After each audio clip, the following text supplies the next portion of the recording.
été interpellé, notre attention a été attirée sur une situation pour le moins embarrassante pour le ministère de l'Éducation. C'est au sujet de ces contractuels de l'enseignement. Vous savez que le recensement biométrique a commencé déjà, oui, ou bien c'est une opération de charme de recensement biométrique?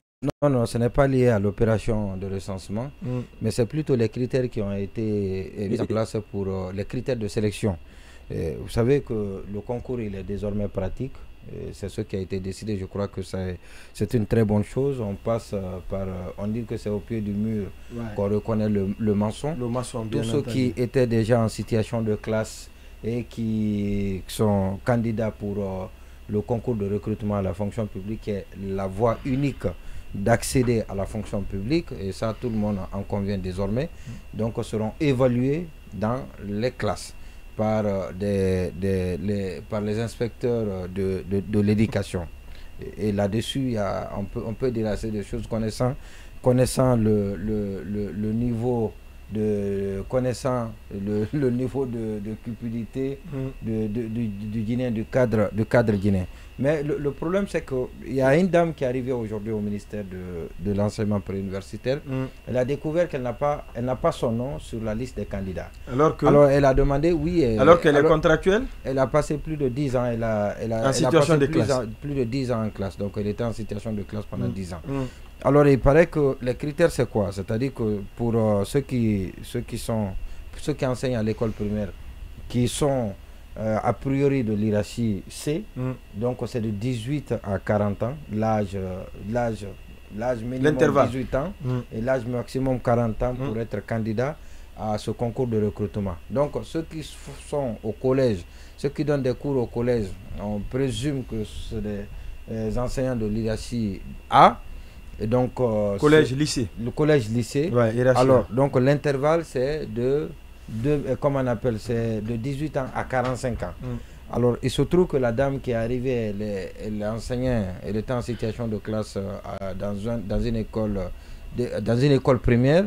Donc, elle devait être pour la tranche d'âge exigée à cet effet pour être candidat à un concours de recrutement, c'est 18 à 40 ans. Et la dame aurait dépassé cette tranche d'âge. Donc elle a 40 et plus. Elle a 40 et plus. Alors, donc, on lui a dit qu'elle ne peut pas être candidate. Et malheureusement, et ça, on le dit avec beaucoup de banalité, mais c'est très sérieux. Et parce que la dame, elle a fait une crise. Oui, elle a fait une crise quand elle a pris. Vous savez, elle a passé toute sa vie dans l'éducation. Et par amour. Quelqu'un qui a passé 10 ans. Ouais, par amour, elle n'a pas fait autre chose. Ouais. Elle n'a pas fait autre chose. Elle est dans l'éducation pendant 10 ans. Et peut-être qu'elle n'avait pas 40 ans.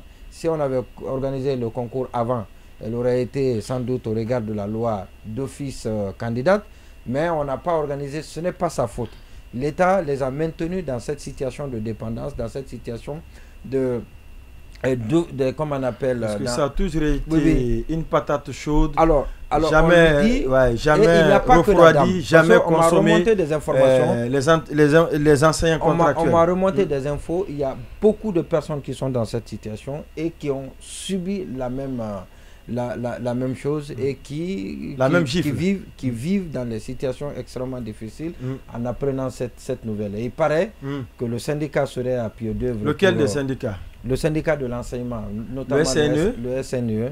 Ouais. De Michel Pépé Balamou. Parce que l'autre syndicat... Il pourra, l'autre syndicat SNE, il pourra. Oui, l'autre syndicat... Parce qu'on m'apprenait que la FSPE était très efficace sur le terrain.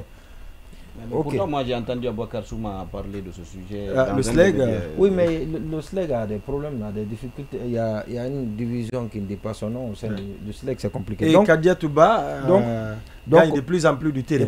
Parce que c'est elle qui a maintenant le siège officiel. Oui, mais elle n'a pas d'influence, elle a moins d'influence. Oui, mais Abouakar Souma, c'est un batailleur. Il y a ça aussi. Alors, donc, pour terminer... Je suis d'accord qu'Adiatou n'a pas d'influence. On peut pas, elle n'arrive pas au cheville de l'Abouakar Souma. Il paraît qu'il y a des plaidoiries qui sont en cours, mais ce qui reste clair, c'est que ce critère doit être allégé pour permettre à tous ceux qui sont en situation de classe de pouvoir, bien évidemment. Et parce que ce dossier, on m'a dit, il paraît que c'est un écheveau, on va s'y intéresser. L'autre chose, c'est la réunion qui a été organisée entre les sinistrés le comité de gestion de sinistre et le Premier ministre. Du côté de Coranty. Du côté de Coranty. Oui, c'est-à-dire que... Le dépôt pétrolier, l'incendie du dépôt pétrolier. J'avais voulu, les conclusions, j'ai voulu en rire, mais encore une fois, c'est très sérieux, parce qu'il s'agit des gens qui ont la dénomination sinistrés. Est-ce qu'ils sont tous sinistrés? Je ne sais pas. Mais, écoutez, parce que c'est deux catégories, oui. Les concessionnaires et les locataires. Oui, on dit qu'on a donné 1 million aux concessionnaires. 1 million, non. 2 millions 500 aux locataires. Aux concessionnaires et 1 million non, pour un premier temps d'abord. 2 millions 500, c'est ce qui était prévu. 2 millions, c'est ce qu'ils ont effectivement touché. Attendez, on dit que pour un premier temps, on a donné 1 million aux concessionnaires et locataires, 2 millions aux concessionnaires. Ouais. Puis on leur a donné 2 millions 500. Il a été prévu de leur donner 2 millions 500 pendant 7 mois.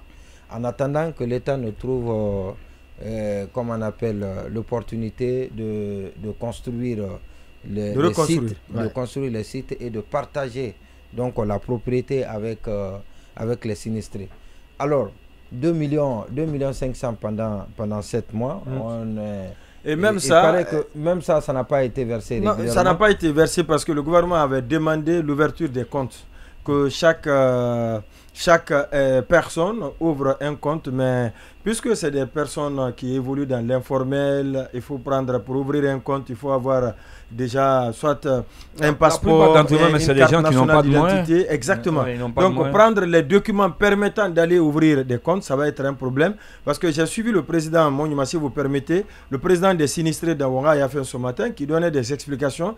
Finalement, il a été décidé d'ouvrir un seul compte commun à tous ces sinistrés, dans lequel compte on va verser tous les montants et les intéressés viendront récupérer au fur et à mesure. Et là aussi, il peut y avoir un problème. Non, c'est ce qui a été décidé finalement. Mais la matérialisation sur le terrain, justement, il se heurte à d'autres difficultés.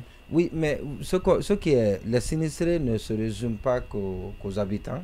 Les sinistrés, c'est ceux qui occupaient... Pas qu'aux concessionnaires également. Pas qu'aux concessionnaires. Il y a tous ceux qui occupaient des locaux dans les parages et qui, malheureusement... Des entreprises, des structures. Et on ne leur dit absolument rien à ce jour-là. Et d'ailleurs, il est défendu à certaines entreprises de procéder à des rénovations donc au niveau de leurs différents locaux et qui sont obligés d'aller trouver des locaux ailleurs, et ce qui avec est un peu plus cher, très compliqué. Alors donc on ne sait pas, et ça on le disait hier et ça revient encore à nouveau, c'est de nous dire l'État doit nous informer de l'évolution de la situation, de sinistres qui découlent de l'incendie du dépôt jusqu'à aujourd'hui, et les intentions qui sont exprimées. Les intentions, ça ne manque pas du tout dans ce pays-là. Et comment les intentions vont être réalisées, on a à quel niveau dans le contrat. Parce qu'il a été dit, on apprend que même de ce contrat de construction de ces sites-là, et qu'il y a des démarches qui sont en train d'être menées, des entreprises... voilà, donc il y a assez de choses, et même cela, on veut en profiter aussi pour faire ce qu'on a l'habitude de faire du gré à gré. Il y a souvent avec des coups de coude. Avec des combines. Des coups de coude dans les couloirs. Avec de grosses combines. Et donc, encore une fois, pour chercher à s'enrichir sur le dos. Donc, pas sur le dos des sinistrés. Pendant la transition, on peut parler de la surfacturation des marchés. C'est bien possible cela? Oui, mais la facturation, elle se passe à tout moment. Il faut être juste vigilant. Et malheureusement, est-ce qu'on l'est? Donc, de toutes les façons, parlant de ce site-là, beaucoup de choses sont dites autour de la reconstruction de ces sites. Il y a des entreprises qui se battent avec des plans qui frisent le ridicule et qui sont absolument farfelus, qui sont absolument dans les couloirs de la présidence. Qui vous brandissent des rêves irréalisables, des utopismes. Si ça existe. Non, de l'utopie. De l'utopie. Ouais, l'utopie, mais ceux qui... ceux qui font... ceux qui sont... Voilà, alors, ce sont des utopistes. C'est le néologisme. Voilà. Le néologisme, on parle. L'utopisme aux utopistes. Voilà. Donc, ils sont très nombreux. Et donc, on doit beaucoup faire beaucoup attention. Vous voulez dire quelque chose très rapidement? Et je ne sais pas si vous avez constaté, je vous ai fait remarquer On m'a donné 2 liasses de 2 millions. 2 millions. De 10 000, 10 000. Parce que ce sont les 3 liasses. De 5 000, 5 000, de 10 000, 10 000. Je l'ai oublié dans ma voiture. Je voulais venir avec, mais à la pause, c'est important. Je vais montrer aux auditeurs, aux téléspectateurs. Il y a des problèmes? Non, parce que vous savez que c'est bien organisé. Ça commence par 0, ça commence par 1 et finit par 0. C'est-à-dire tout en bas. Oui. Ça finit toujours par 0 quand vous regardez. Ouais, tout en mais haut. Malheureusement, ce qu'on m'a fait savoir aujourd'hui, c'est quelqu'un qui m'a fait la remarque. Donc il a attiré mon attention là-dessus et je me suis déplacé, aller jusqu'à vers lui. Donc quand vous regardez, ça commence par 7 et en bas, ça commence par 8 et ça vient de la banque centrale. Et l'intéressé conclut en me disant, et ce qui est absolument difficile à démentir, à contredire, que c'est de la planche à billets et mal à propos. Donc, parce que si ça a été bien fait, ça commence par 1 et ça finit par 0. Ceux qui ont certainement procédé à cette planche à billets, et vous savez qu'on a dit que tout ce qui est en train d'être fait, là, les amendements, les bons de tout ça là, c'est en quelque sorte un maquillage de la planche à billets qui est en train d'être exécutée à la Banque centrale, c'est ce qui se dit. Et encore une fois, il est important de nouveaux billets maintenant qui sont dans non, pas nouveaux billets, mais cette remarque-là. Et on a besoin que la Banque centrale nous explique comment cela peut-il arriver. Parce que j'ai demandé à beaucoup d'anciens travailleurs de la Banque, aux travailleurs même, de façon officieuse, parce qu'ils ne se dévoilent pas officiellement, mais qui me disent que c'est impossible, c'est douteux. Donc il faut que officiellement, si le gouvernement nous écoute, donc ça n'a pas abouti à la norme de 1 à 100, c'est ça? Oui, donc c'est difficile de démentir ceux qui disent que on a déjà commencé à faire de la planche à billets de façon incontrôlée. Donc la Banque centrale doit expliquer, doit s'expliquer. Doit nous donner des explications. Voilà. D'accord, oui. Non, il voulait placer 2 mots sur par rapport à la pause, je vais envoyer. Moi, c'est au niveau de la... Si vous voulez, je peux aller l'éducation. tout à l'heure. Oui. D'accord. Voilà. Alors, je vous donne 1 minute là-dessus. Ok. Non, peut-être que 10 minutes, ça pourrait même être trop. Non, 1 minute. Non, je dis ça pourrait même être trop. Alors, voilà. Je disais que... Je vous connais très précis, concis. Alors, pour ce que Monument évoquait tout à l'heure, par rapport aux enseignants, j'ai cru comprendre que c'est des règles qui ont évolué peut-être entre-temps. Mais moi je dis aussi, autant le ministère de l'enseignement préuniversitaire et de l'alphabétisation peut être interpellé, autant il y a d'autres parties prenantes qui avaient été associées à la signature du protocole qui devait donner lieu au recrutement de ces enseignants.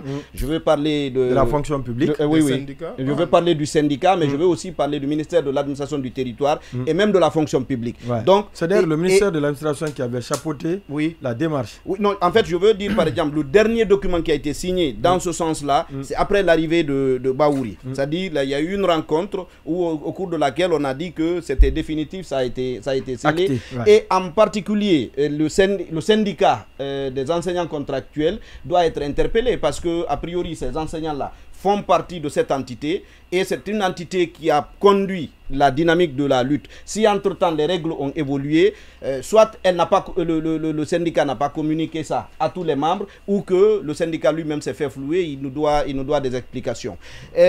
Sur le truc des sinistrés de Kaloum. Alors moi je dois vous dire que quand hier on m'a rapporté qu'on a procédé à un début de dédommagement, quand j'ai vu les montants que les gens avaient perçus et ceux qui se disaient derrière, ils le disaient tout à l'heure, pour les locataires, je pense qu'il devait être au nombre, il s'est recensé 322.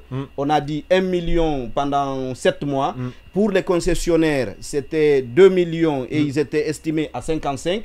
Alors, moi je me suis demandé, est-ce que ces sinistrés-là ne se font pas flouer déjà? C'est-à-dire, vous savez que quand vous venez trouver un monde précaire, le premier montant que vous lui tendez, les gens prennent ça. Ils vont bondir et ne se mettent pas à débattre de la suite. Quand vous dites par exemple à ces sinistrés, à l'approche de cette saison de pluie, et on dit que c'est des frais de transport. En gros, ce serait pour que les gens se déplacent de là-bas pour aller trouver peut-être un autre site où ils doivent rester ou peut-être trouver d'autres logements. Et je me suis dit, derrière, c'est comme s'il n'y avait eu aucune démarche formelle. Il n'y a aucune pioche qui a commencé sur le site. On n'a pas parlé de contrat encore avec une entreprise. Rien absolument. Et dans la foulée, le ministère de l'Habitat, le représentant du ministère de l'Habitat qui était là, dit qu'au bout des 2 ans, on aura fini de reconstruire le site et que ça va être un bail, il a dit, un bail partagé.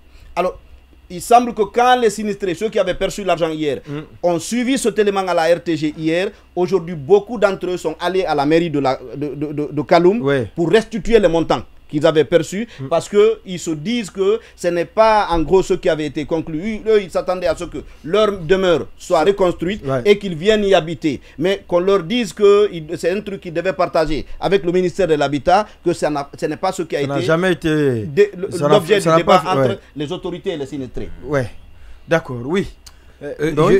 Par rapport à, comment on appelle ça, à l'indemnisation de ceux qui ont... Très rapidement, je viens de recevoir un message concernant les billets de 10 000.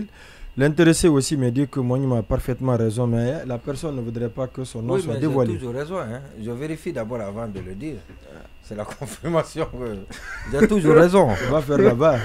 Oui, mais il faut faire là-bas. Je peux même t'aider. En tout cas, puisqu'on va en parler tout à l'heure, si vous permettez, votre dernier édito a failli vous donner de la chaleur sur la tête, hein? Non, pas du tout. Et après, j'ai recoupé. Donc, et puis, ça vous a tranquillisé la conscience? J'étais en phase. En phase? Ah ouais, et totalement. Ce sont les risques du métier. Hein. Avec ce qui a été dit là-bas. D'accord. On a pensé que vous avez voulu donner du poids à quelque chose qui n'a pas été dit. Voilà. Oui. Allez-y. Alors, je voulais dire, par rapport à ce compte commun qui a été proposé par le responsable, en tout cas porte-parole ce matin, c'est une très bonne idée. Mais sauf que je crains à ce niveau, lorsqu'il est question de regrouper tout le monde pour les mettre dans un compte, est-ce que par la suite, ça ne peut pas créer des problèmes? Parce que est-ce que les ayants droit vont rentrer en possession de leur dû? C'est à ce niveau aussi, ça, il faut craindre. Parce que on sait, on connaît les Guinéens. Tout le monde est recensé. Oui. Tout le monde doit avoir forcément. Et on a parlé de la situation des enseignants. Quand il a été question de parler de la situation des enseignants contractuels, on sait avec le coordinateur, on a fait l'émission ici, non? Les enseignants ont été identifiés. On sait qui est enseignant, qui ne l'est pas. Mais lorsqu'il a été question de les prendre en charge, pour venir à la fonction publique, tout de suite, on a compris qu'il y a d'autres qui voulaient profiter de la situation pour se faire introduire. Alors du coup, ça pose des problèmes et ça a amené aux autorités d'avoir un nombre beaucoup plus grand que celui qui avait été prévu. C'est ce qui m'amène à dire qu'à ce niveau aussi, parlant bien sûr des sinistrés, il faut faire beaucoup attention. Et d'ailleurs, c'est au niveau de l'éducation, est-ce que ça ne fait pas partie des problèmes, des questions épineuses qui amènent le ministère en charge de l'éducation à ne pas pouvoir faire face à ce problème? Parce que force est de reconnaître quand même que des efforts ont été consentis, mais à ce niveau-là, et syndicats, et autorités, et enseignants eux-mêmes doivent faire de telle sorte que les choses soient facilitées pour trouver des solutions. Parce que, il faut le dire, le gros du boulot, c'est eux quand même qui le font sur le terrain. C'est eux qui le font, les enseignants contractuels en situation de classe. Hier, on a